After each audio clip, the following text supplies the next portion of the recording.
Bonjour les flammes jumelles, c'est Diana de la chaîne Diana Guidance et on se retrouve pour la lecture des énergies du 25 septembre au 1er octobre 2023. Alors une colonne pour le chaser, une colonne pour le runner, une carte pour la relation, une carte pour une évolution possible de la relation et on commence avec l'énergie du chaser. Alors c'est cette très très belle carte des amoureux. Là, on te dit clairement, Chaser, quoi que tu vives, on te dit tu es vraiment sur ton chemin de flamme jumelle. Donc pour certains, ça va être très plein d'amour par rapport à ton autre, par rapport à toi-même, à la vie ou à ce que tu fais. Enfin, c'est très très chouette. Mais si c'est pas forcément le cas, si tu traverses des choses un peu moins confortables, on te dit: «Ne t'inquiète pas, tu es sur ton chemin de flamme jumelle. Ça fait partie du parcours, bravo, tu y es, tu avances, fais confiance à ce processus». L'évolution pour toi, Chaser, c'est ce 3 de, pentacle.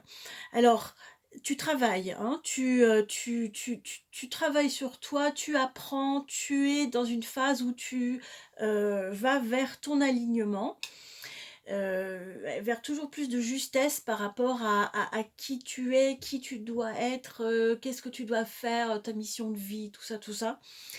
Et c'est également une carte qui parle éventuellement de l'intervention d'une tierce personne, c'est-à-dire d'un thérapeute, un coach, ou quelqu'un qui va pouvoir te conseiller par rapport à la flamme jumelle. Ça évidemment, c'est un peu particulier, on ne peut pas en parler à tout le monde.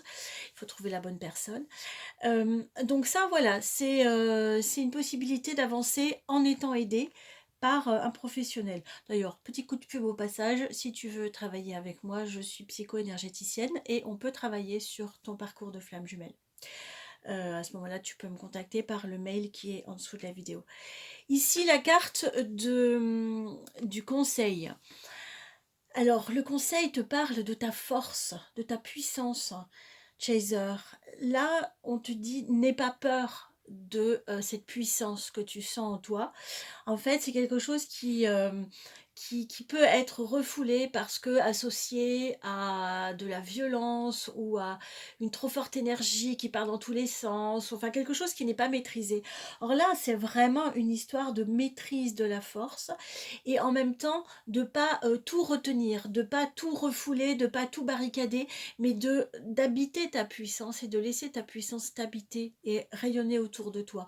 Donc c'est vraiment là, être dans ton alignement, arriver à toucher un peu du doigt maintenant qui tu es vraiment.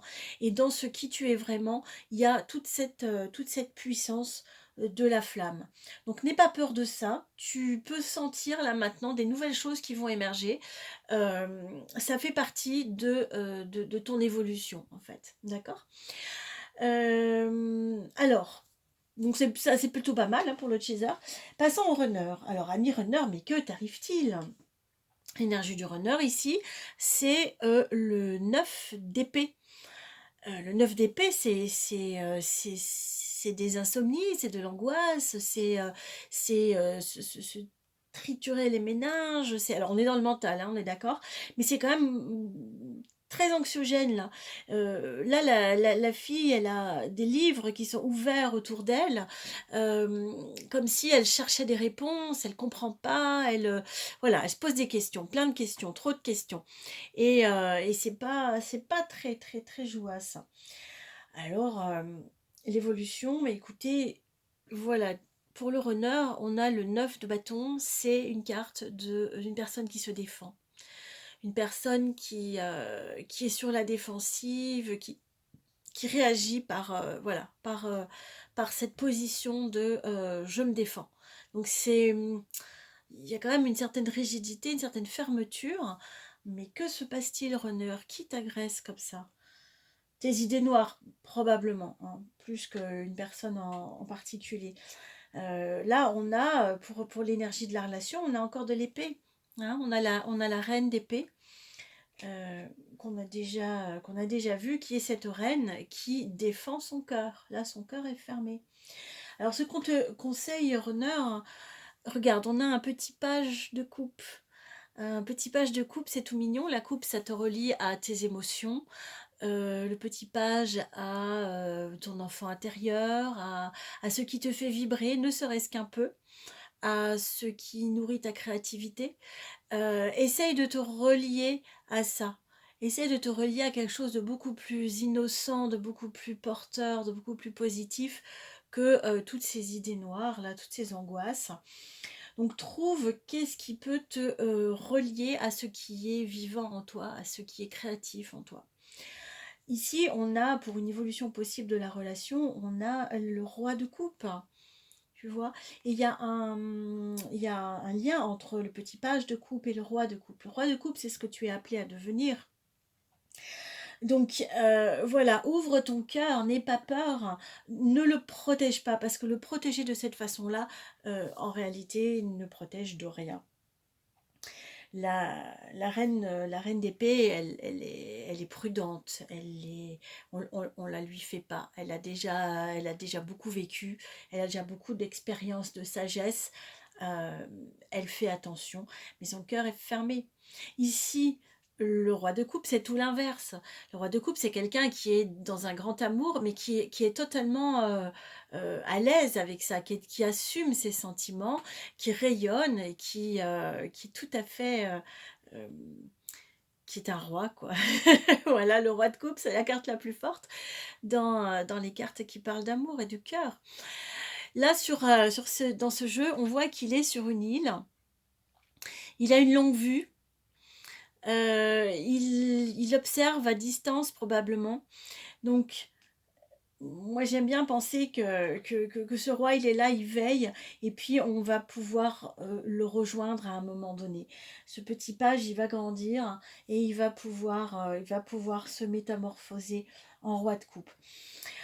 Donc, encore du boulot cette semaine assez sombre pour le runner, mais ne t'inquiète pas, tu vas trouver comment grandir. Peut-être que c'est nécessaire de plonger dans ces tourments pour retrouver tout au fond cet enfant intérieur que tu as cadenassé, je pense. Que tu as cadenassé parce qu'en voulant protéger ton cœur par rapport aux souffrances euh, émotionnelles, tu as aussi enfermé ce petit page. Or, ce petit page, c'est tout ce qui est joyeux, spontané, créatif en toi, cet enfant intérieur qui, lui, ne demande qu'à s'émerveiller de tout. Eh bien, tu ne lui en laisses pas trop la possibilité à cause de toutes ces peurs. De toutes ces peurs. Donc, on t'invite à essayer de te libérer de ces peurs en allant te nourrir auprès de ce qui te fait vibrer ou de ce qui te faisait vibrer, ce qui te donnait du plaisir, de la joie, avant que tu sois dans ces idées sombres. Peut-être cherche du divertissement, voilà, quelque chose de plus... Enfin, c'est pas du divertissement, non, c'est vraiment ce qui, toi, te permet d'exprimer ta créativité. Donc, renoue avec ça, s'il te plaît, runner. Je vais vous laisser sur ce tirage. Donc, c'est toujours un tirage de cheminement. Là, il y a des belles avancées. Euh, et du côté du runner, eh ben, il va devoir aussi faire le chemin pour aller chercher la force intérieure que le chaser est en train de développer. Voilà ce que je peux vous dire pour cette semaine. Je vous souhaite un bon cheminement, un bon processus, de belles avancées, de belles satisfactions et je vous embrasse très très fort. À bientôt.